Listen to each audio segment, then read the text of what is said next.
Bismillahirrahmanirrahim. Alhamdulillahi rabbil alamin, wassalatu wassalamu ala Muhammadin wa alihi wa sahbihi ajma'in wa ba'd. Tupo katika mlango wa ismul ishara na tulielezea nyuma katika mlango wa alam, na tulielezea hizo ni katika upande wa aina zile za maarif, na tukataja alam ni ismun yuayinu al-musamma mutlaqan, ni jina ambalo linabainisha kile kinachoitwa moja kwa moja, maana yake haihitaji kifungo. Likitajwa tu Zaidun, Aliyun, mfano Muhammadun, Makkah, limefahamika, halihitaji kitu cha ziada ili kulipambanua. Lakini maarifa nyingine zilizokuwa zimebakia, hizi zinakuwa ni muqayyada, zinafungwa. Ukisema ismul ishara, ile ndio ni maarifa, kupatikana musharun ilayhi.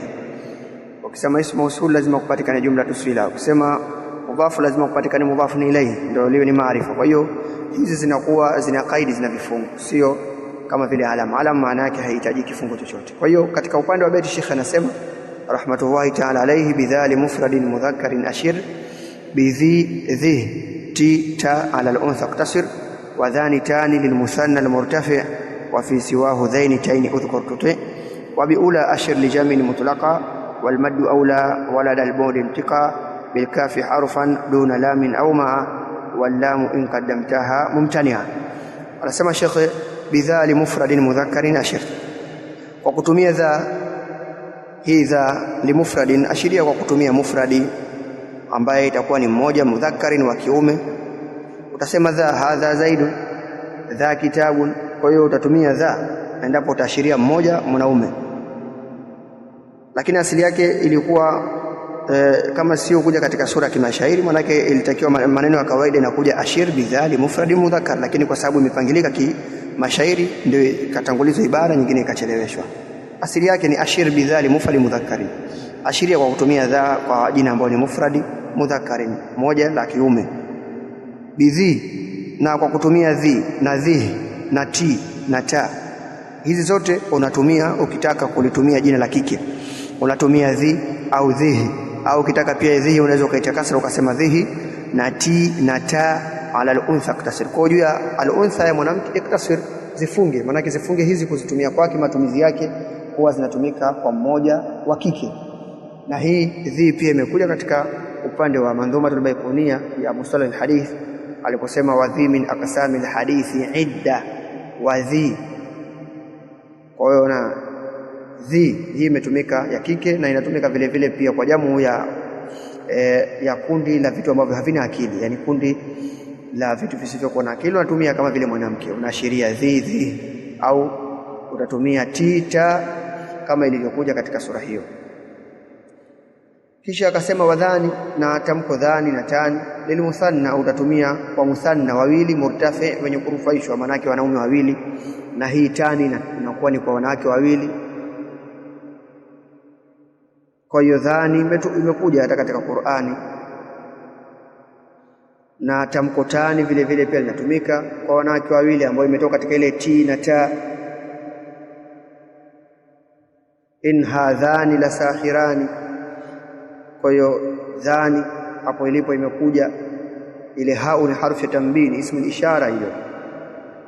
Kwa hiyo ismu ishara hii dhani inatumika kwa wanaume wawili, na tani inatumika kwa wanawake wawili, na pia imekuja katika Qur'ani tamko hii tani ikiwa imenasibishwa, ikiwa imekuja katika hali ya kujurishwa. Kwa hiyo imekuja kauli ya Allah subhanahu wa ta'ala katika kisa cha kuelezea Nabii Musa alayhi salam, inni uridu an unkihaka ihda ibnatayya hataini. Kwa ile hataini, ile hau ni harfu ya tanbih, ile taini pale ilipo kwa sababu imekaa mahali pa kujurishwa, ikabidi ijurishwe kwa ye pale ilipo, na inapita mapito yake kama vile musanna.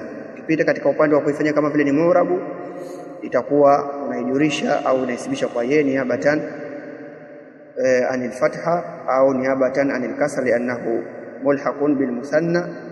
Lakini ukipitisha katika upande wa mabni, itakuwa ni mabniyun ala al-alifi, ikiwa imerufaishwa fi mahalli raf'in, na ikiwa imekuja ya unasema ni mabniyun wakati huo ala al-ya'i fi mahalli nasbin au fi mahalli jarri, kwa sababu inajuzu njia mbili, ima kuifanya mu'rabu au kuifanya mabni, kwa sababu ya kule tulipotoka lishabahi min hurufi mudni, hii ina shabahi mbili, inafanana na upande wa majina mu'rabu na inafanana na upande wa mabni, kwa sababu ya kuwa kama tulivyosema asmaul ishara ni mabni kule, katika upande wa shabahi ambayo tulitoka kule nyuma katika kuelezea shabahu ya upande wa almaanawi. Kwa hiyo hiyo nayo ipo ndani yake katika upande wa mabni sababu yake, lakini pia inafana upande wa majina murabu ukiipitisha katika mapito ya majina murabu kama vile musanna hurufaishwa kwa alifu na kunasibishwa na kujurishwa kwa ya. Kwa nasema wadhani na tani lilmusanna almurtafi, hii inatumika kwa musanna mwenye kurufaishwa wa fi siwahu, lakini isiyokuwa hiyo ambayo itakuwa ni dhaini na taini udhkur tuti, basi taja wakati huo kunasibishwa, maana fi siwahu fi siwa almurtafi. Ukiachana hiyo siwa almurtafi, ukiachana upande wa rafi, itatumika katika upande wa mahali pa jarri au upande wa mahali pa nasbi, utasema dhaini au taini wakati huo kama tulivyokuwa tumetolea mfano. Kwa taja tutoe utakuwa umetii, maana utakuwa umefuata vigezo na masharti vinavyotakiwa katika hukumu ya majina hayo. Vile vile akaelezea wa biula ashir jamin mutlaka, na kwa kutumia tamko ula ashir, ashiria, maana yake ashir biula lijamin, ashiria kwa jamin kwa kutumia hii ula, ashiria kwa kundi ambalo mutlakan, kundi hilo limeachiliwa moja kwa moja. Sawa sawa, kundi hilo ni la vitu vilivyokuwa na akili au ni vitu ambavyo havina akili, tumia ula. Au vile vile pia akasema wal maddu aula, lakini kutumia lughatul maddi inakuwa ni aula, ni bora zaidi, kwa maana hii tamko ula ina lugha mbili, ima kuitumia kwa lughatul qasri, ambao lughatul qasri wameitumia ni Banu Tamim, ndio wametumia ula, maana yake ula hao au hivyo, kama ni vitu vingi visivyokuwa na akili unaashiria, au kama ni vitu vyenye akili, hii imeachiliwa unatumia moja kwa moja. Kwa hiyo kuna lugha mbili, ukatumia ula ambayo itakuwa ni lughatul qasri ina alif ya maksura mwishoni, au lughatul maddi ambayo itakuwa ina alif ya mamduda kama vile ulai, ambayo hiyo wameitumia lugha tu ya watu wa Hijazi, Makka, Madina huko. Kwa hiyo wanaitumia hii ula, kwa hiyo wanaitumia ulai kwa kuiweka hamza ya mamduda kama ilivyokuja katika Qur'ani, ulaika ala hudan min rabbihim wa ulaika hum muflihun. Na hii lugha ya watu wa Hijazi ndio inatumika sana zaidi kuliko hii lugha ya Banu Tamim katika sehemu hii. Kwa hiyo wal maddu aula, kutumia lughatul maddi, kutumia kuifanya mamduda, kuweka hamza mamduda ukasema ulai, aula ni bora zaidi kuliko kuitumia lughatu al-qasr ukasema ula, pamoja na kuwa zote mbili zinajuzu. Kisha akasema walada al-budi, lakini mbele ya umbali, ukitaka kuonyesha kitu kilichokuwa mbali, intika, tamka bil kafi, kwa kuweka kafu harfan, ambayo kafu hiyo itakuwa katuni herufi, ni ile kafu inayotumika kama kafu ya khitab, lakini wakati huu hapa imekuja katika kuonyesha jambo la mbali na inakuwa ni kafu ya khitabu, kuonyesha kitu ambacho kitakuwa ni mukhatabi. Mfano iliyokuja ulaika, unakusudia kitu ambacho kitakuwa kiko mbali, au kama ni hii za unaweza kutumia dhaka, na vile vile pia kama atakavyoelezea hapo mbele unaweza ukaweka hiyo kafu au ukaweka lamu ambayo inakuwa ni lamu al-bu'di, inaonyesha umbali. Kwa hiyo ukitaka unaweza ukasema dhaka au ukasema ulaika, ukaweka hiyo kafu, au ukaweka kafu pamoja na lamu ukasema dhalika, na zote mbili zinafaa. Kwa hiyo akasema walad al-bu'di, na ukitaka kuonyesha umbali intika bil kafi, basi tamka kwa kutumia hiyo kafu. Na hapa shekhe amegawa yeye katika upande wake, amegawa marhala mbili, nafasi mbili za upande wa hizi asmaul ishara. Maana yake amegawa, kuna ile ambayo itakuwa ni ya karibu na ile ambayo ni ya mbali, pamoja na kuwa wengi katika wanachuoni jumhuri wao wamegawa daraja tatu. Wamegawa, kuna ya mbali, kuna ya karibu na kuna ya mutawassit, ya kati na kati. Kama vile kusema mfano dhalika, labda umekusudia umbali, lakini ukisema dhaka mfano, labda utakuwa unakusudia wakati huo dhaka kitu ambacho labda kiko kati na kati, alafu dha utakuwa unakusudia wakati huo labda ni kitu kilichokuwa karibu.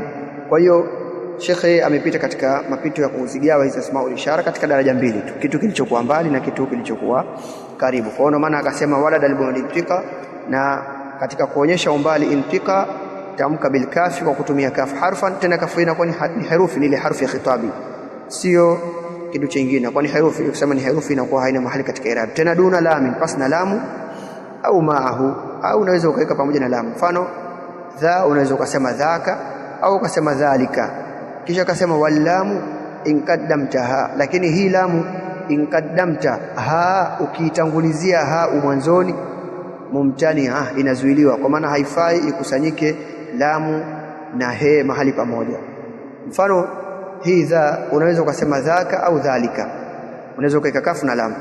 Lakini kama umeleta hau ya harfu ya tanbih ukasema hadha, haifai kuiweka lamu, haifai ukasema hadhalika, haifai. Lakini inafaa kuweka kafu ukasema hadhaka. Lakini hadhalika ikakusanyika hau harfu ya tanbihi ikakusanyika na lamu mahali pamoja, hii haitakiwi. Ndio maana akasema wallamu in qaddamta ha, na lamu ukiitangulizia ha mwanzoni, mumtani'a, haifai, inakuwa ni yenye kukataliwa. Lakini inaweza ikakusanyika hiyo hau ikakusanyika na kafu, lakini sio pamoja na lamu. Kisha akaendelea katika beti zifuatazo akasema wabihuna, lakini kwa kutumia huna au ha huna au kwa kutumia ha huna, hizi zote ni asmaul ishara. Ashiria ila dani almakani, katika sehemu iliyokuwa karibu. Dani ni sehemu ya karibu, dani maana yake karibu katika upande wa almakani wa sehemu. Wabihi, na vile vile pia kwa tamko hilo ha huna au huna. Alkafa sila, maana yake iunganishe kafu fil bu'di, katika kuonyesha umbali. Maana yake huna unaweza ukasema hunaka, ukaweka kafu ikaonyesha umbali. Au bithamma fuhu, au vile vile pia kwa kutumia thamma fuhu, tamka. Maana yake thamma pia inatumika, inaashiria sehemu iliyokuwa mbali, kama ilivyokuja katika Qur'ani, muta'in thamma, huko aminun, ni muaminifu, ni mwenye kutiwa, huko ni muaminifu. Kwa hiyo thamma inaonyesha huko, hunaka. Kwa hiyo katika kuonyesha umbali unaweza ukaweka kafu baada ya huna ukasema hunaka, au ukatumia tamko la thamma fuhu. Kwa hiyo tamka kwa tamko thamma, maana yake fuhu bi thamma, itamke hii thamma kuonyesha umbali wa sehemu. Au hunna, au hunna pia inaonyesha maana yake huko. Au hunalika, zote hizi zinatumika kwa maana ya umbali. Hunalika, hunaka. Kisha akasema intikan, tamka, au hinna, au kwa kutumia lafdhi ya hinna. Kwa hiyo ukasema hinna au hunalika, au ukatumia hunna, au ukatumia thamma, au ukatumia hunaka. Hizi zote ni alfadhi zinazoonyesha kuashiria sehemu ya mbali, na tutaingia katika sharhu biidhnillahi taala katika kuchambua zaidi na kuweka wazi. Kwa hiyo hizi ni asmaul ishara bil ikhtisar kama tulivyoelezea shekhe au mhemu, na baada ya hapo inshallah tutakuja kuingia biidhnillahi taala katika mlango mwingine unaofuata katika hizo aina za upande wa maarifa, ambayo itakofuata ni katika upande wa ismu al-mawsul. Wallahu a'lam. Subhanaka Allahumma bihamdika, nashhadu la ilaha illa anta, nastaghfiruka wa natubu ilayka. Wa sallallahu ala Muhammadin wa alihi wa ashabihi ajma'in, walhamdulillahi rabbil alamin.